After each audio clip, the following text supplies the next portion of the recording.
The Shadows of Willow Lane. This is Stories by Maya. Don't forget to subscribe for more thrilling tales that will keep you guessing till the very end. The rain hadn't stopped all night. It fell in long, cold ribbons, whispering against the windows of the old house at the end of Willow Lane, a house that had grown tired of keeping secrets. Inside, Margaret Bennett, 78 years old, sat alone in her armchair by the window. The fireplace had long gone cold, but she hadn't moved. Her hands trembled as she held a cup of tea gone stale hours ago. She stared at the mirror across the room, and for a moment she thought she saw someone standing behind her. A man's reflection. Her breath caught. She turned quickly. Nothing. Just the empty room. But she whispered anyway, her voice brittle as glass. "Henry, is that you?" Henry, her late husband, dead for 15 years. Margaret's eyes filled with tears. Maybe it was the rain. Maybe it was her mind playing tricks again. But deep down, she knew something wasn't right in this house anymore. When her son Daniel and his wife Clara had moved in 3 months ago, it was supposed to be a blessing. Daniel had lost his job in the city, and Clara had convinced Margaret that living together would help everyone. "We'll take care of you," Clara had said with that soft, charming smile. "You shouldn't be alone at this age." At first, Margaret believed her. The house had been so quiet since Henry died. Having them here brought laughter, warmth, the smell of fresh coffee again, but lately that warmth had started to feel wrong. It began with little things. Her wedding ring went missing, then her brooch, then the family photograph from the living room wall. When she asked Clara, the younger woman would laugh gently, tilting her head like she was talking to a child. "Oh, Mother, you probably misplaced them again.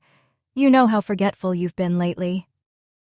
That word, forgetful, began to follow Margaret everywhere. Daniel said it too. He'd sigh whenever she mentioned strange sounds in the house, footsteps in the hall, the whispering that came from the attic at night. "Mom, you're not sleeping enough," he'd say. "You're imagining things." But Margaret knew what she heard. One night, she woke to the sound of music, faint, like an old record playing in another room. It was Henry's favorite song. She followed it down the dark hallway, her heart pounding. When she reached the living room, the music stopped. The record player sat silent. Only the smell of Henry's old cologne lingered in the air. The next morning, Clara served breakfast with her usual perfect smile. "Did you sleep well, Mother?" Margaret's eyes narrowed. "You were awake last night, weren't you?" Clara's fork paused halfway to her mouth. "Why would I be?" "You were in the living room. I heard you, playing that song." Clara laughed softly. "Oh, Margaret, you must have dreamt it." That laugh. It wasn't kind. It was careful. By the end of the week, Margaret started keeping a small notebook hidden under her pillow. She wrote everything down. The times she heard voices, the things that went missing, the moments when Clara looked at her too long, like she was studying her. One evening, as she was writing, she heard Clara's voice drifting from the kitchen. "She's getting worse," Clara said. "She's just confused," Daniel replied, sounding tired. "No, Daniel, it's more than that. She shouldn't be living alone anymore. It's not safe for her. Or for us." Margaret's pen froze. Then Clara whispered something lower, but one word reached her clearly. "Inheritance." Her heart sank. Over the next days, Margaret pretended to be weaker than she was. She let Clara handle her pills, her meals, even her mail. But secretly, she stopped taking the tea Clara brought her each night, because it always tasted slightly bitter. She began to suspect everything, even her son's silence. Daniel seemed distant now, spending most of his time in the study, never questioning Clara's behavior. Until one afternoon, Margaret went into the study while they were out. She found a folder on the desk, her name on it. Inside were papers, bank details, property forms, and a new will, typed and unsigned. Her heart raced. Clara's handwriting was on the margins. "Sign tomorrow." Margaret realized she was running out of time. That night, the house was unusually quiet. Rain tapped against the windows, and the grandfather clock ticked like a heartbeat. Margaret lay awake, her old eyes open wide in the dark. Then, a creak on the staircase. Slow, deliberate. Footsteps coming toward her room. She held her breath. The door handle turned slowly, almost silently. Then, a shadow slipped inside. Margaret shut her eyes and stayed perfectly still. The figure stood over her for a long moment, then placed something on her bedside table. When the footsteps finally retreated, she opened her eyes. There, next to her lamp, lay Henry's old wristwatch, the one buried with him 15 years ago. Margaret trembled. Her lips quivered as she whispered, "What do you want from me?" In the morning, she asked Daniel about the watch. He looked confused. "I don't know what you're talking about." "Don't lie to me," she snapped. "It was his. How did it get here?" Daniel shook his head. "Mom, maybe you found it in a drawer. You've been forgetful?" she hissed. He sighed. "You need rest." But rest was the last thing she wanted. That night, Margaret made a decision. She took her notebook, hid a small camera behind the photo frame on her nightstand, and left her door slightly open. Hours passed. Then she heard it again, soft footsteps on the stairs. Her pulse quickened. The door creaked. The same shadow entered. She watched through half-closed eyes as Clara moved quietly toward her. Clara opened a small bottle, poured something into Margaret's tea, then smiled faintly and whispered, "Sleep tight, Mother." Margaret's breath trembled, but she didn't move. When Clara left, she waited a long time before sitting up and switching on the light. The cup still steamed. She took a photo, then poured the tea into the sink. Her camera had caught everything. Tomorrow, she thought, she'd show Daniel. Finally, he'd see the truth. But the next morning, when she woke, Daniel was gone. His phone lay on the table, his suitcase missing. Clara stood in the kitchen making breakfast, humming softly. Margaret's heart pounded. "Where's Daniel?" Clara turned, smiling. "He had to leave early, a job interview." Margaret frowned. "Without telling me?" Clara shrugged. "You must have forgotten." Margaret's eyes darted toward the staircase. "I have something to show him, something important." "Oh?" Clara asked sweetly.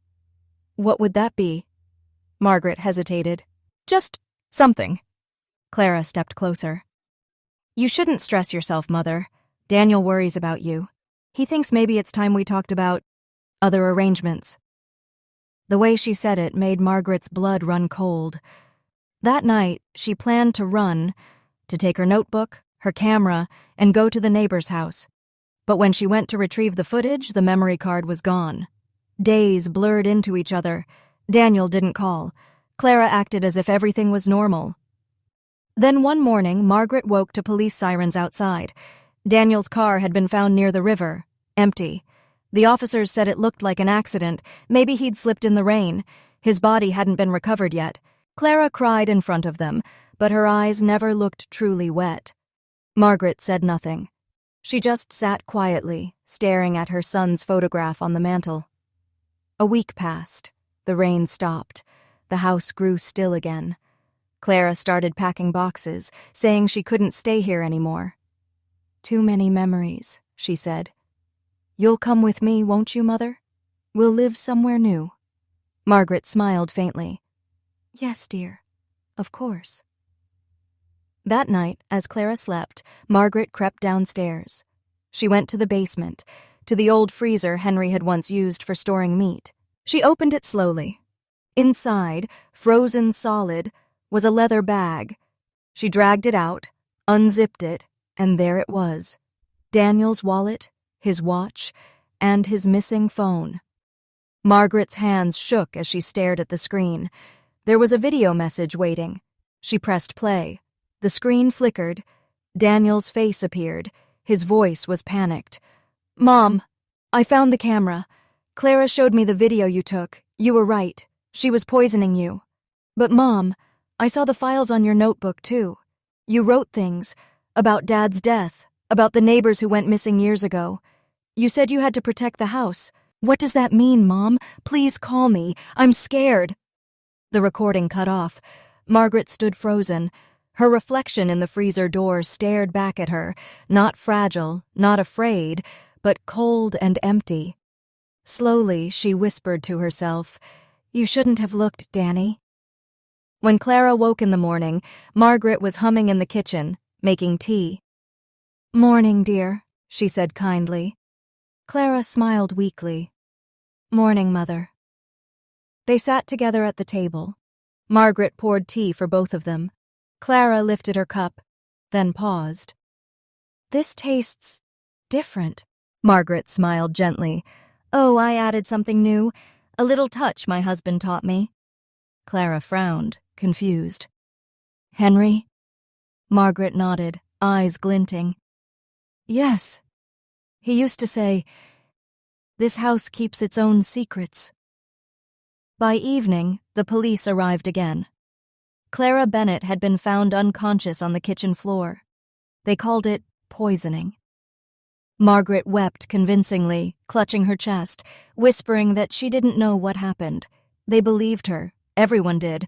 After all, she was just an old, grieving woman. That night, Margaret sat in her chair by the window once more. The rain began again, soft against the glass. She looked into the mirror across the room. And this time, she smiled. Behind her reflection stood Henry and Daniel, both silent, both watching. "Don't worry," she whispered. "No one will take the house away." The shadows deepened, curling around her like smoke. And somewhere, deep inside the walls of the house on Willow Lane, something laughed softly, like the house itself was alive. You've been listening to Stories by Maya.